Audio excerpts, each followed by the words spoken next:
नमस्कार दोस्तों, मैं सुधा मिश्रा, कैलिबर अड्डा पर आप सभी का स्वागत है। हम सब पढ़ रहे थे तत्सम और तद्भव शब्द। तत्सम और तद्भव शब्द कि उनकी उत्पत्ति कहाँ से हुई है और कैसे बने हैं, वो हमने पढ़ लिया। उनका जो विकास हुआ है हिंदी तक आने में तत्सम शब्दों का, वो भी हमने पढ़ लिया और उसके कुछ नियम पढ़े। अभी कुछ नियम शेष बचते हैं, वो हम आज स्टार्ट करेंगे, ठीक है? तो चलिए स्टार्ट करते हैं तत्सम और तद्भव के सामान्य नियम।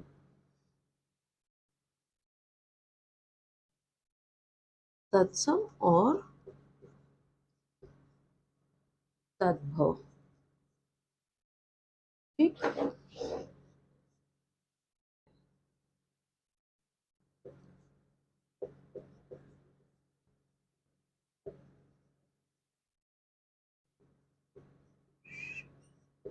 पहचानने के नियम, ठीक। हम लगभग 9 नियम पढ़ चुके थे। 10वां नियम आज हम स्टार्ट करते हैं कि क्या नियम होते हैं। नियम आप खास तौर से ध्यान से लिख लीजिएगा। अगर आपने नहीं देखा है तो उसका लिंक भी मैं डिस्क्रिप्शन बॉक्स में आपको सेंड कर दूंगी। पहला इसका जो पार्ट है वो भी देख लीजिएगा, पहले के 9 नियम। आगे के नियम हम स्टार्ट करते हैं।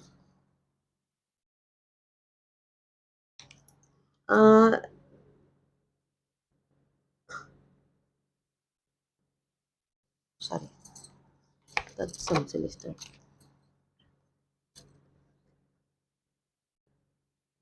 तत्सम शब्दों में वा का प्रयोग होता है। उन्हीं शब्दों का तद्भव में ब प्रयोग में लाया जाता है। अब कैसे, हम उदाहरण देख लेते हैं। जैसे अगर तत्सम में वन पढ़ेंगे तो तद्भव में बन पढ़ेंगे, ठीक है। और तत्सम में अगर वत्स पढ़ेंगे तो तद्भव में उसी को बच्चा पढ़ेंगे, ठीक। या तद्भव में अगर हम व्याघ्र पढ़ेंगे तत्सम में तो तद्भव में उसी को हम बाघ पढ़ेंगे, ठीक है। आ रही है बात समझ में? तो इस तरह से अगर तत्सम में वा प्रयोग होगा तो उसी जगह तद्भव में बा का प्रयोग, अगर देखिए वा का बा बन गया है। आ गई बात समझ में? अब है हमारा 11वां नियम।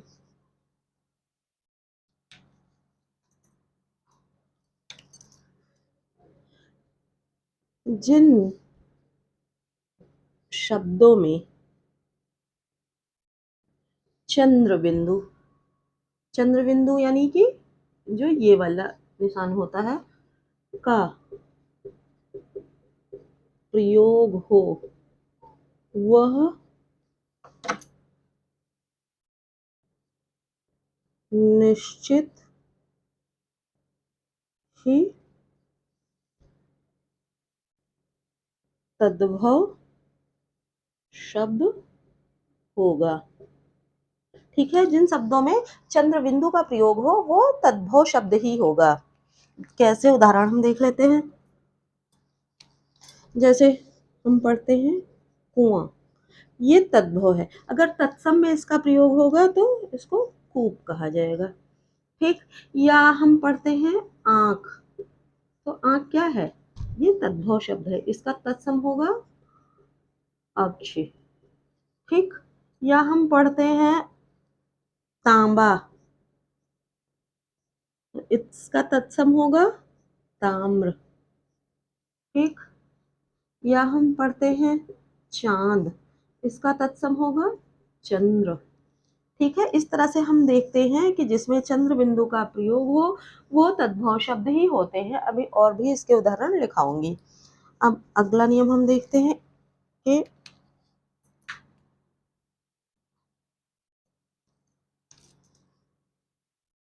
जैसे जिन शब्दों में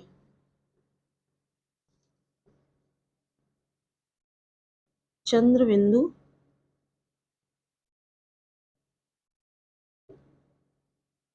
यानी कि यही का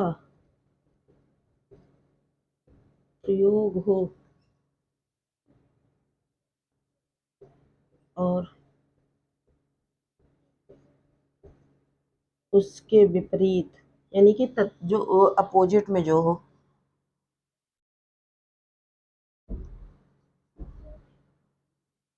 शब्द में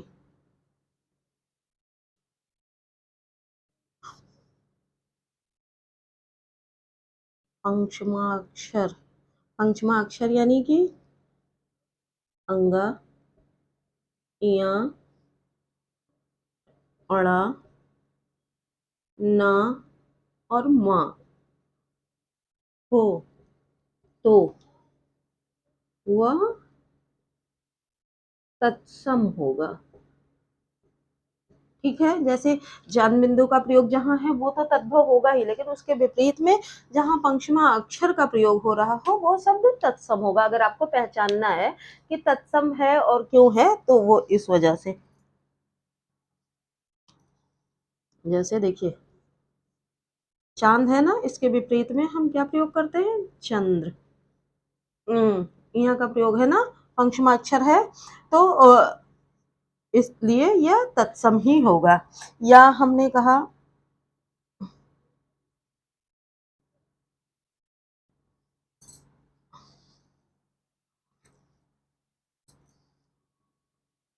सॉरी आंख है, इसका क्या हो जाएगा, अंक। ठीक, ये प्रयोग में आया तो ये तत्सम ही होगा। इस तरह से हम कह सकते हैं चंद्र बिंदु के अपोजिट में पंचमाक्षर है अगर, तो वो क्या होगा, हमारा तत्सम शब्द होगा, और चंद्र बिंदु जिसमें है वो तद्भव शब्द होगा हर हाल में। ठीक है, इसको नोट डाउन करिए, आगे के नियम बताते हैं। नहीं नोट कर पाए हैं तो स्क्रीनशॉट ले लीजिएगा, बाद में आराम से नोट करिएगा। और अगर स्क्रीनशॉट भी नहीं लिया है तो वीडियो रिप्ले करके देख लीजिए, पर इसके नोट्स आपके पास जरूर होने चाहिए। 12 नियम हमारे हो गए, अब आता है 13वां नियम।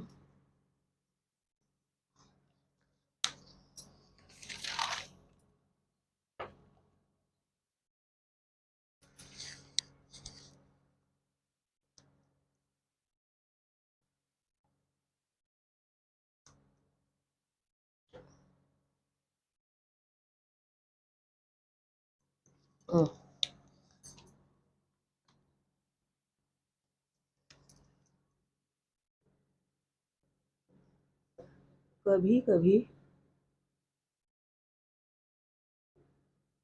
तत्सम शब्द में आए हुए श का तद्भव में सा होता है या लोप हो जाता है, लोप हो जाता है। लोप हो जाना मतलब वो लुप्त हो जाता है, रह ही नहीं जाता। कैसे, जैसे है अष्टदश, ठीक, शाह है ना, इसका क्या हो जाता है 18, यही तो हुआ।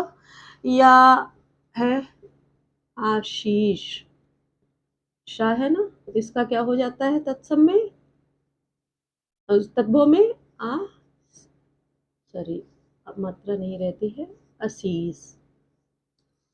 ठीक, तो क्या होता है, शाह का, इस वाले शाह का या तो सा बनता है या लोप हो जाता है। तो देखिए इस वाले शाह का लोप हो गया है और यहाँ सा बन गया है, इस तरह प्रयोग में लाया जाता है। ठीक है, अगला नियम हमारा देखिए क्या कहता है,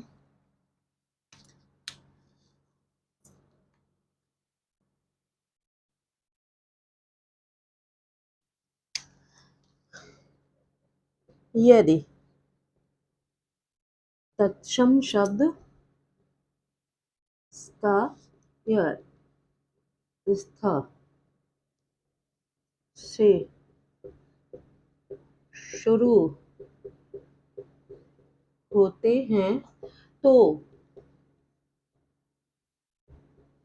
तद्भव में थ या सा बन जाते हैं। ठीक है, कैसे बनते हैं? जैसे स्त या स्था है, इसका क्या बन जाता है? या तो था हो जाता है या सा ही रह जाता है। जैसे हमने कहा स्थिर, स्था है ना, तो इसका क्या हो जाता है? स्थिर। या है स्तन, इसका क्या हो जाता है? थन। ठीक है, स्था स्था का क्या बना? था बन गया। आ गई बात समझ में? तो इसका या तो था बन जाता है या सा बन जाता है। ठीक, इसके साथ ही कभी कभी यह नियम, इसी का पार्ट 2 है,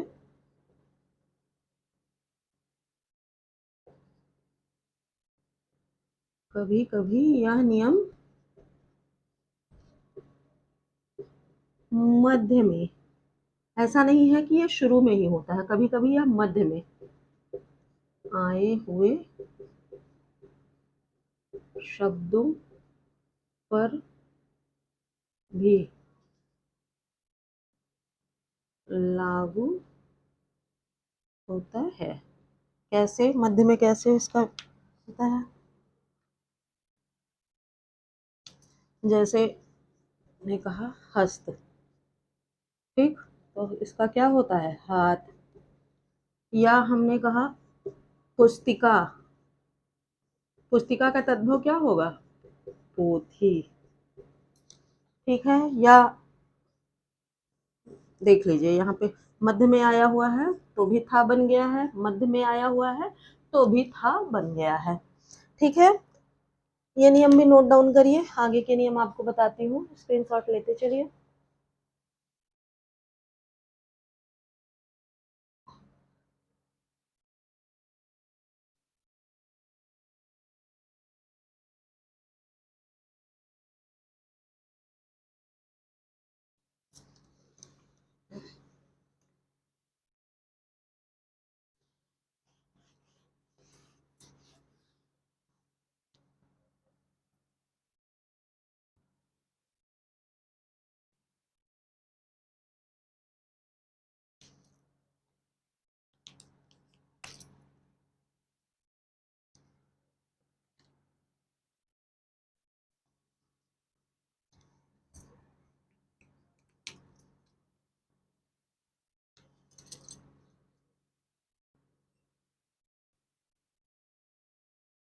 तत्सम शब्द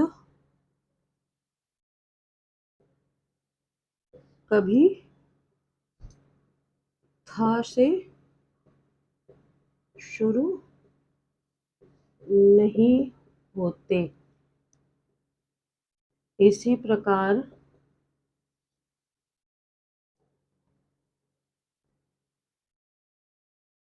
तद्भव शब्द कभी या व से शुरू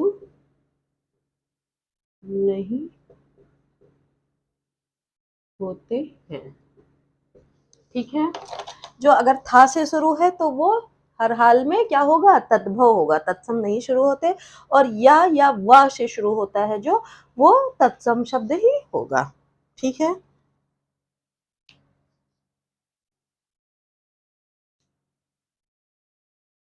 जैसे अगर हम कहें कभी आता है यहाँ, ठीक है, तो यहाँ का अत्र होगा इसका तत्सम। ठीक है, ये तद्भव होगा। ये सॉरी, ये कुछ अपवाद होते हैं, कुछ अपवाद आपको लिखा देती हूँ। जैसे एक होता है थुतकार, कुछ अपवाद ही होते हैं। थूकना, ठीक है, ये तद्भव है, ये तत्सम है। या असौ, असौ का यहाँ, ये देखिए यहाँ ये तद्भव है, उसके बाद भी या से शुरू हुआ है। या अत्र,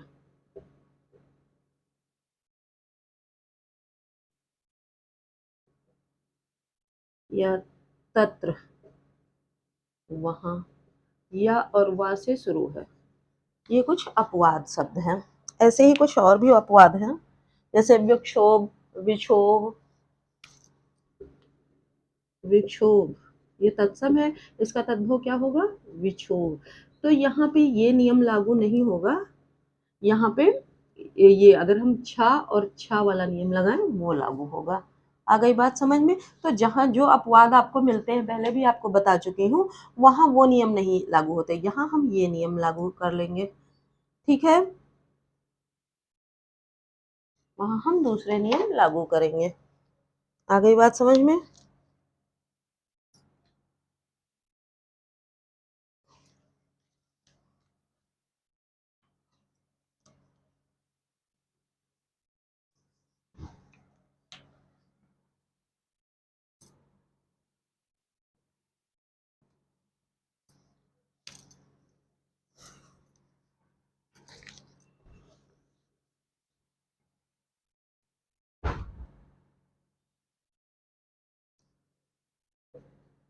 यदि रा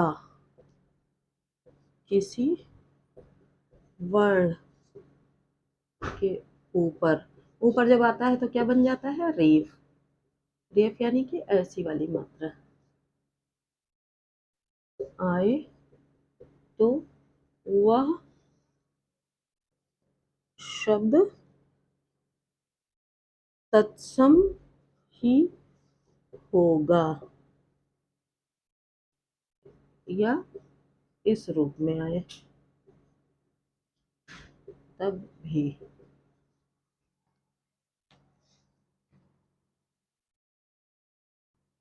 जैसे कहा हमने करपट, करपट क्या है, तत्सम ही है, इसका तद्भव क्या होगा, कपड़ा।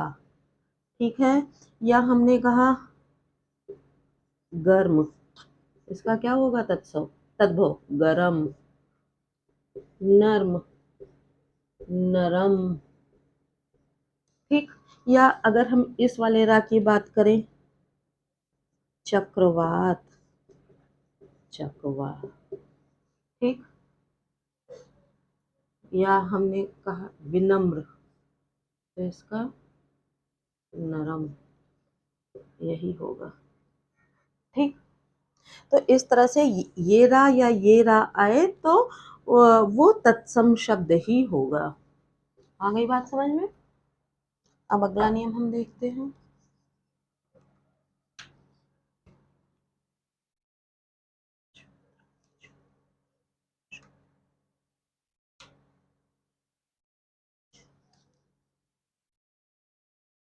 यदि छ, त्र, आपका री, ज्या,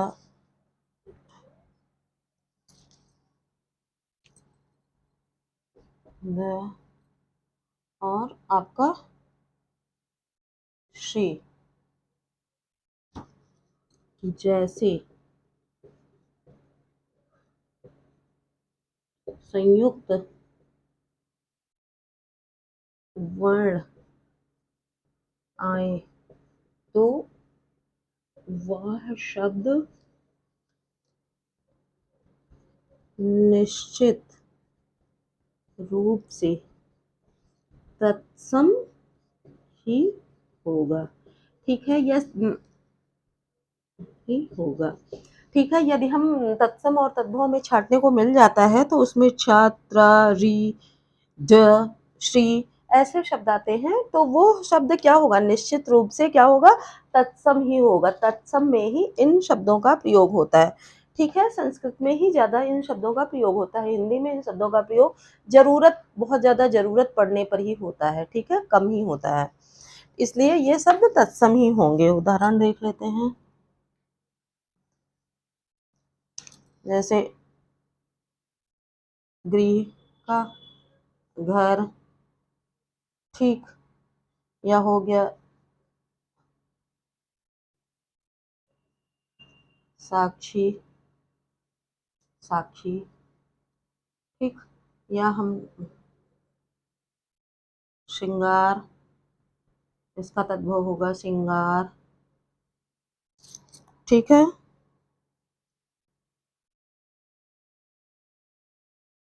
जैसे पद, पद, इस तरह से जिन इन शब्दों का प्रयोग हुआ हो तो ये सब, या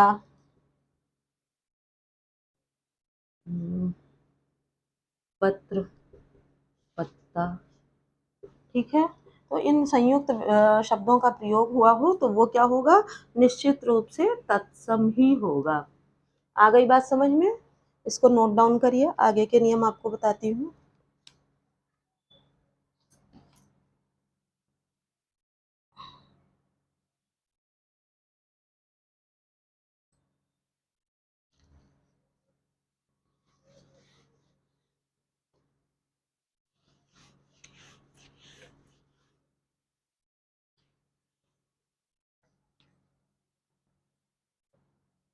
जो री हमने बताया था, री का ही एक पार्ट है, जो अभी संयुक्त आपको व्यंजन बताए थे। तो री वर्ण का प्रयोग सिर्फ तत्सम शब्दों में ही होगा, ठीक है। री जो है, री वर्ण का प्रयोग सिर्फ तत्सम शब्दों में होगा, हिंदी में या ध्वनि समाप्त हो चुकी है, ठीक है। हिंदी में ये ध्वनि लगभग समाप्त हो चुकी है, कभी कभार ही आपको देखने को मिलेगी, ठीक है। अब अगला हमारा नियम क्या कहता है, देखिए।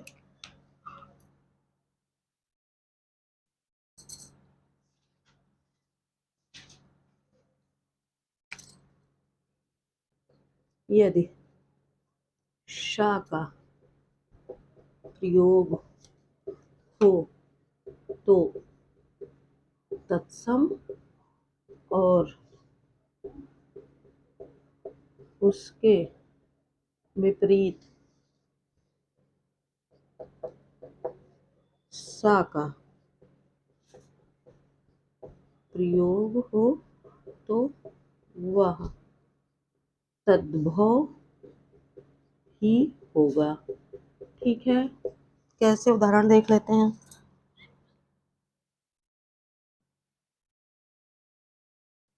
जैसे शीर्ष का क्या होगा, शीश, ठीक। और आपका हो गया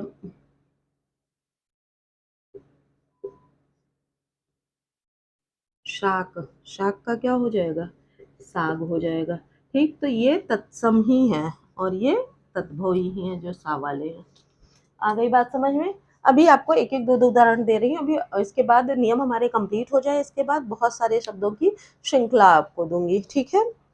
अभी परेशान नहीं होइएगा। अगला हमारा नियम है 19वां नियम।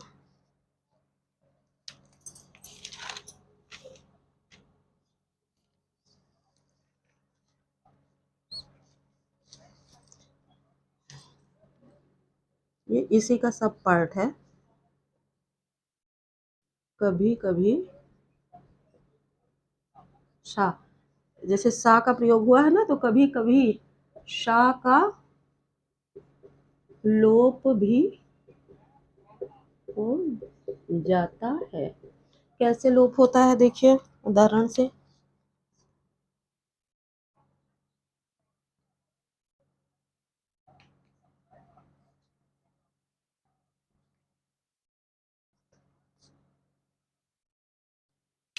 जैसे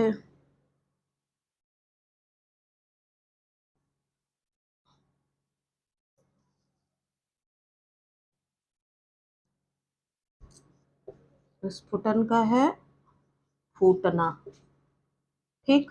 देखिए सा जो है इसका लोप हो चुका है, या कह लीजिए उत्साह। उत्साह क्या है, तत्सम है, तो इसका तद्भव क्या हो जाएगा, उत्साह। देखिए सा जो है, सा का यहाँ लोप हो चुका है। ठीक है, कभी कभी तो शा बन जाता है और कभी कभी उसका लोप हो जाता है, जो अगर सा भी आया है तो उसका लोप हो जाता है। आ गई बात समझ में। अगला नियम हमारा देखिए क्या कहता है।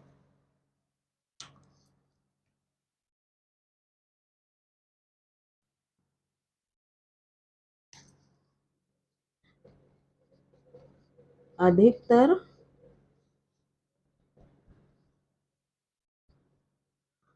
आधे अधूरे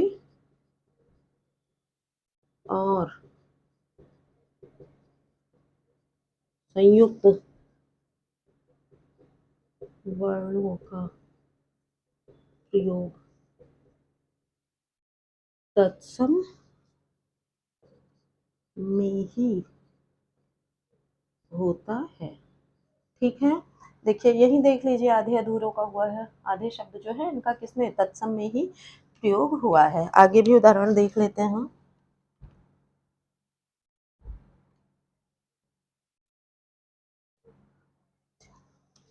जैसे कहा अनुत्थ, अनुत्थ का क्या हो गया, अनूठा। ठीक, देखिए उत्साह ही ले लीजिए, या पार्श्व पीछे। ठीक है, तो ये आधे अधूरे शब्द जो होते हैं इनका प्रयोग किस में होता है, तत्सम शब्दों में होता है। जो पूरे होते हैं वो तद्भव शब्द होते हैं। ठीक है, इसको नोट डाउन करिए, थोड़ा सा और बचा है उसको भी लिखाती हूँ।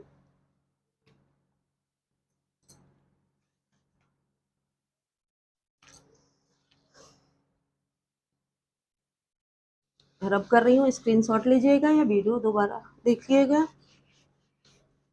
अब कुछ शब्द हैं जिनका चेंज होता है, किसका,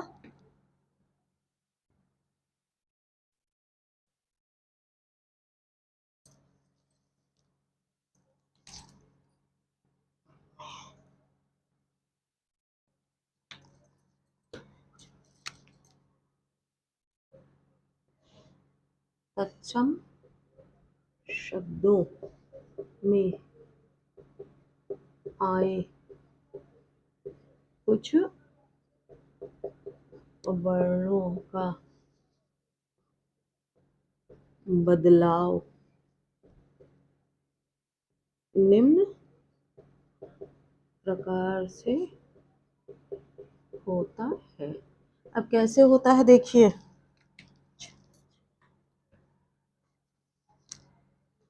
जैसे छा है, छा का प्रयोग किस में होगा, या तो इसमें होगा, या इसमें होगा, या खा में होगा।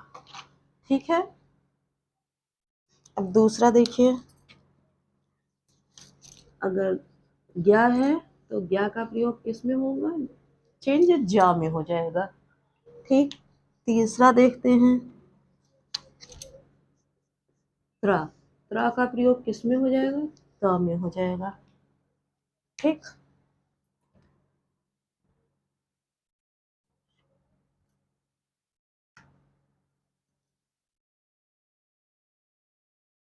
श्री या शा का प्रयोग सा में हो जाता है। ठीक है, शा का प्रयोग भी सा में हो जाता है। ठीक है, तो ये हमारे किस में चेंज होते हैं, तद्भव में, और ये तत्सम में चेंज टू। ठीक है, इस तरह से इसका चेंज होता है। अब अगला नियम हम एक और देख लेते हैं।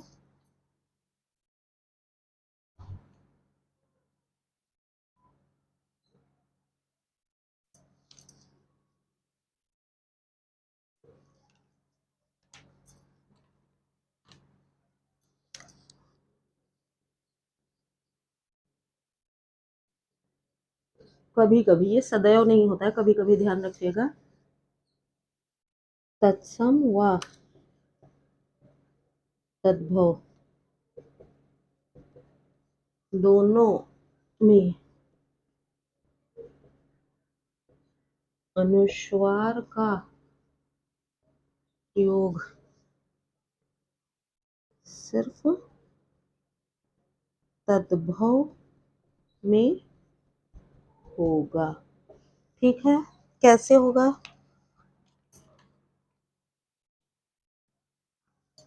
जैसे हमने कहा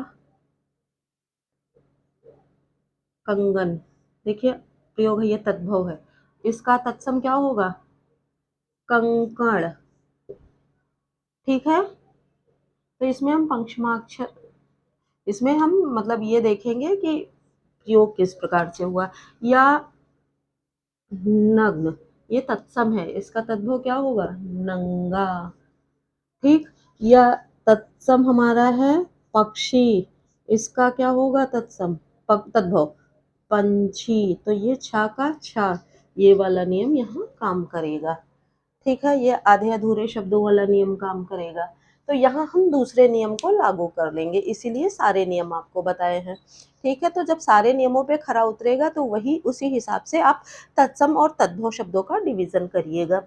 ठीक है, इसके अलावा कई बार हम नियम भूल जाते हैं, तो हमको शब्दों की प्रैक्टिस बहुत ज़रूरी है। उसके लिए मैं आपको शब्दों की श्रृंखला दूंगी। ठीक है, तो आप हमारे साथ चैनल पे बने रहिए। अगर आपको वीडियो पसंद आया है तो लाइक सब्सक्राइब शेयर भी ज़रूर करिए, अपने फ्रेंड्स को ज़रूर शेयर करिएगा। इसके अलावा अगर हमारे आप साथ चैनल पे बने रहेंगे, हम आपको तत्सम और तद्भव शब्दों की बहुत लंबी श्रृंखला देंगे। जैसे हमने पर्यायवाची शब्द और विलोम शब्दों की दी है, उसी प्रकार आपको तत्सम और तद्भव शब्दों की श्रृंखला आपको देने वाली हूँ। तत्सम और तद्भव से भी आपके 10 शब्द आते हैं, यानी 10 नंबर के क्वेश्चन आते हैं। ठीक है, तो हमारे साथ चैनल में बने रहिए। हम 20 नंबर की तैयारी कर चुके हैं, 30वें नंबर पे हम चल रहे हैं। हमारे साथ आप बने रहेंगे तो 30 नंबर आपके हिंदी में ये पक्के हो जाएंगे। हमको पक्के कितने करने हैं? 60 के 60। ठीक है, तो आप हमारा सहयोग करते रहें, हम आपके लिए जानकारी उपलब्ध कराते रहेंगे। ठीक है, तो मिलते हैं नए वीडियो में और सारे तत्सम और तद्भव शब्दों की श्रृंखला के साथ, श्रृंखला नहीं, बहुत लंबी श्रृंखला के साथ। ठीक है, तो मिलते हैं नए वीडियो में नए शब्दों की श्रृंखला के साथ। तब तक के लिए धन्यवाद।